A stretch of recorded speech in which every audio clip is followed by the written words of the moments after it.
I still remember the first time I saw DDR at the arcade. There were a group of guys playing while dancing and hopping on the back metal bar without a care in the world. They had towels with them to wipe the massive amounts of sweat coming from their bodies. I was never that into DDR, but it was impressive to see how talented and dedicated the DDR community was. Good Dance Dance Revolution players would draw crowds at the arcade, which helped in persuading others to try out the game. DDR was always pretty popular in Japan from its beginning. These enthusiasts are what propelled DDR's popularity in the United States. I'm going to give you a brief look at the history of Dance Dance Revolution and how it shaped gaming culture by making rhythm games at the arcade and at home the next big thing. Dance Dance Revolution was released in 1998 in Japan and 1999 in North America and Europe. Konami developed and published the game. Konami has been making popular arcade machines since the late 80s. Their arcade success began with Frogger in 1981, which you can look at one of my past videos to see that history. They made a bunch of the best beat-em-up arcade games such as Teenage Mutant Ninja Turtles, X-Men, and The Simpsons arcade game. Konami actually had its own division within the company just for making music video games. The division was called Beatmania. Dance Dance Revolution, along with all of Konami's other music games, were released under the Beatmania brand. I will go into detail on the other arcade rhythm games a little bit later, but first let's look at how popular DDR became and its influence on video games and our culture.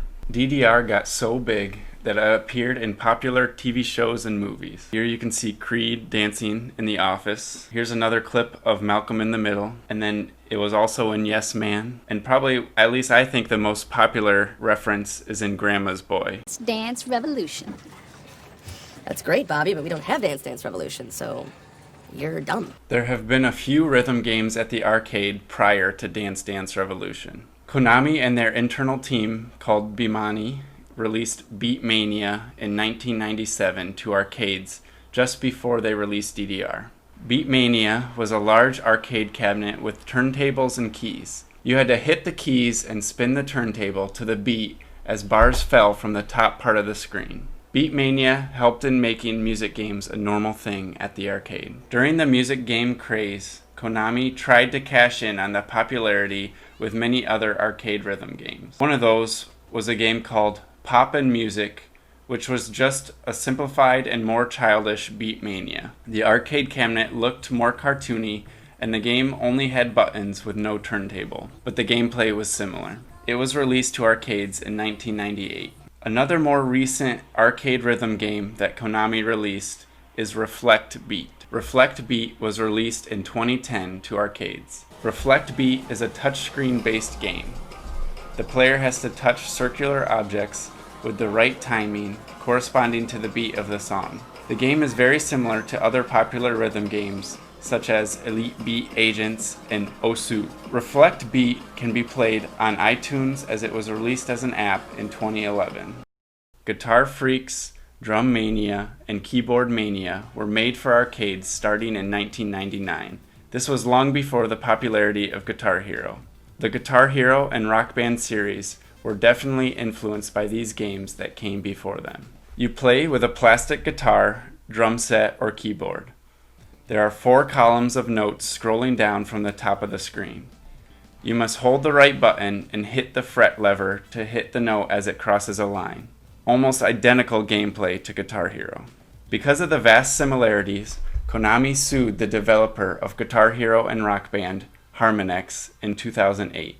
The lawsuit was eventually settled in court and the claims were dismissed. DDR was the first arcade rhythm game to really popularize the genre, even outside the arcade and into home consoles. Unlike Konami's rhythm games, Guitar Hero started out on home consoles and later came to arcades. The arcade version of Guitar Hero was released in 2009. Despite all the lawsuits and conflict, Konami developed the arcade version of Guitar Hero. The arcade game was based on Guitar Hero 3: Legends of Rock. It had 50 songs. Some songs came from the third Guitar Hero game's set list, and some from downloadable songs that came out later. I always thought it was weird that it did not have every song from the original on the arcade version. Maybe this was to keep it simpler so arcade goers aren't scrolling through hundreds of songs while others wait to play. I still play the Guitar Hero game at my local arcade to this day.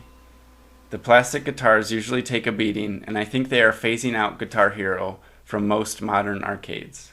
Arcades have recently been getting into the virtual reality space. The first time that I played Beat Saber was at an arcade.